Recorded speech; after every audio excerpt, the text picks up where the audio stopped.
I'll be going back to my parents' place tomorrow," she told me, leaving me with nothing to do but sigh.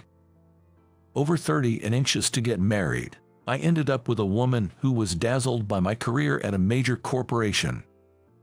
So, when she found out I got laid off, she quickly brought up divorce. "Can you even manage at your parents' place?" "It's fine. It's a proper place, unlike here," she said, packing her things and leaving. Apparently, our home wasn't proper enough for her. Is this what happens when you get laid off from a big company? I sighed again, looking at the empty entrance. A few months later, I was in a corner of a mixed-use building. "Mike, after you finish that hallway, can you take care of the restroom upstairs?" "Sure, got it." Finding a job was tough after the layoff. Being from a big company, I'd passed the paperwork but come off too strong in interviews, making the interviewers frown. I guess I was hard to employ. No company seemed willing to hire me. During my job hunt, the local job center suggested a cleaning company. Luckily, I got the job and successfully switched careers. Now, I'm on site training. Of course, cleaning is new to me, and I spend most days getting yelled at. "Man, cleaning's tougher than I thought. Maybe it's not for me, but I gotta work to eat," I muttered, smoking on the rooftop during a break. That's when I saw a little girl crouching by the roadside. "What's going on?" I was wide-eyed with shock. That girl seemed off. She didn't move an inch.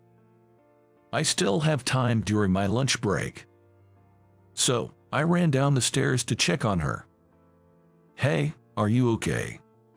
When I went to see her and spoke to her, she turned her pale face towards me. She might be around 10 years old. "What's a little girl doing here?" "I'm sorry, my stomach hurts a bit." "Wow, that's tough. Were you heading home early from school?" She shook her head at my question.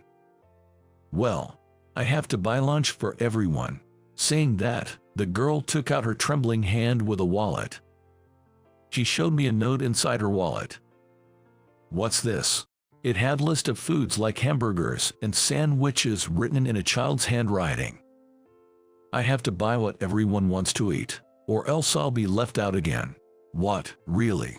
I realized what she was doing from her words. Seems like her classmates had sent her to buy lunch. That's almost like bullying. "Young lady, forget the shopping. Let's go home now. You're pale as a ghost." What should I do? She swayed right in front of me. "Are you okay?" I supported her, holding her up. I needed to protect her without looking suspicious. "Then, I'll call your school, so tell me the phone number." Okay. I called her elementary school and arranged for her teacher to pick her up. Meanwhile, she rested in our break room in the mixed-use building.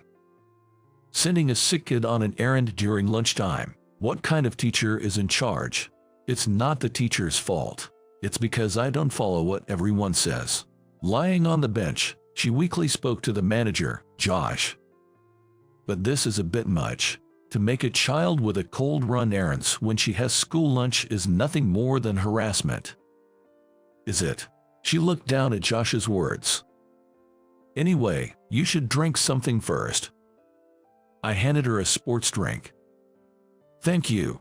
A slight smile appeared on her face. Seeing her adorable smile, I found myself smiling too. Such a polite and good kid. Why would her classmates do something so awful to her? I can't believe it. Then, there was a voice at the door of the break room. "Excuse me, I heard my daughter is here." Looking towards the door, I saw a young woman, out of breath, standing next to a stern-looking man. The woman, looking sorry, rushed over to us. "I'm the mother of Kayla, the girl you've been looking after." "I'm Johnson, her teacher." Mr. Johnson and her mom. Got it. "I'm really sorry for the trouble my daughter has caused." "No, she hasn't caused any trouble at all." Kayla's mom bowed deeply, but I shook my head. Rather, please let Kayla rest at home as soon as possible. If she keeps going like this, her condition might worsen. She needs to see a doctor." That's when Mr. Johnson, standing next to the mother, said something astonishing. "I understand you are not feeling well, but there's a problem with your behavior too." What? The atmosphere froze at Mr. Johnson's words. What is this man talking about? You say there was harassment, but leaving school to go shopping requires some serious reflection. I interrupted Mr. Johnson mid-sentence. Are you even fit to be a teacher? What's wrong with you? I'm just stating the obvious. Don't you feel anything for this girl, who's been bullied into shopping by her classmates? Are you out of your mind? Are you even a teacher? Manager Josh backed me up.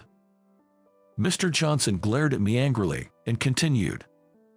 Normally, you should refuse. If you can't do that, doesn't it reflect a lack of home training? Is it my fault? For some reason, Mr. Johnson turned his gaze to Kayla's mother and said that. It's not my mom's fault. Kayla, who had been lying down, suddenly sat up and glared at Mr. Johnson. What's that attitude towards your teacher? Everyone told me. They said my mom's school lunches taste bad, so I should bring tasty stuff from the convenience store. If not, they'd tell Mr. Johnson and get my mom fired from the lunch diner. That's terrible. Is that true?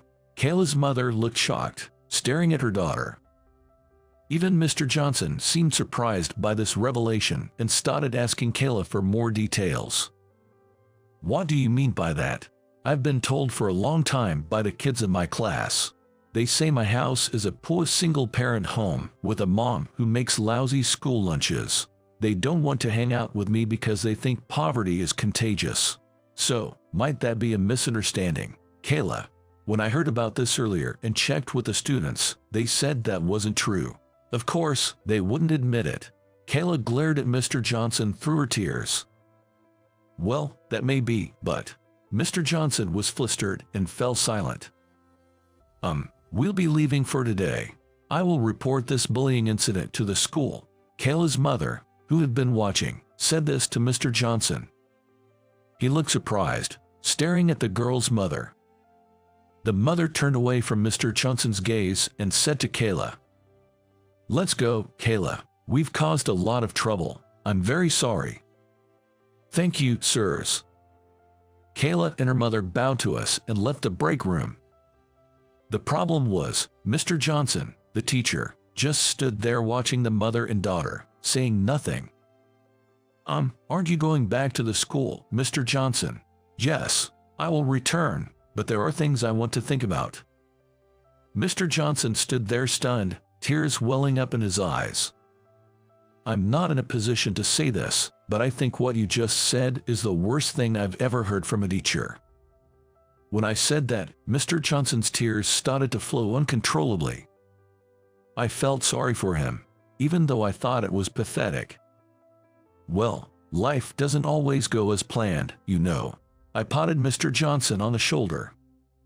Then, Mr. Johnson turned his tear-stained face to me and said, I'm sorry, but do you have time to meet soon? A few days later, Mr. Johnson and I were sitting together in a pub. I thought I was doing all right, but, realizing that everything Kayla said was true, I didn't know what to do. Mr. Johnson said, his eyes brimming with tears again. Well, nobody expects a student they trust to lie, right? I listened as Mr. Johnson told me what happened next. It turned out that several kids in Mr. Johnson's class had been harassing Kayla. And to make matters worse, the ringleader was a top student, supposedly a good friend of Kayla's. The harassment started because a classmate's mom said, Kayla is from a poor single-parent home. She's not like our wealthy families. What a terrible thing to say, making such classist remarks. Mr. Johnson shook his head in dismay. People like that really make life difficult, saying such things. Even as a cleaner, I remembered being shouted at by businessmen. Move it, you're in the way. People always seem to be looking for someone they can consider beneath them. I remembered my boss David often saying. Then Mr. Johnson began to speak out of the blue. Thinking about what happened, I really feel terrible for Kayla's mom. But Mr. Johnson, you've reflected on your actions, right? And now you're actively working to solve the harassment issue, aren't you? Is there something else on your mind? I asked him, seeing the worried look on his face. Then Mr. Johnson, looking down, said, I've hardly had time to rethink my own words and actions. Maybe Mr. Johnson just didn't have an outlet. So, how about having a drink with me regularly? Really? Yeah, it's like a reflection session. We create a space to vent our weaker sides. Ah, I see. It's like counseling. Talking and being listened to. Reassessing oneself. Yeah, that might help me look at myself more calmly. Mr. Johnson said this with a relieved smile. Hearing him, I thought, this guy, once you talk to him, isn't so bad. I smiled back at him.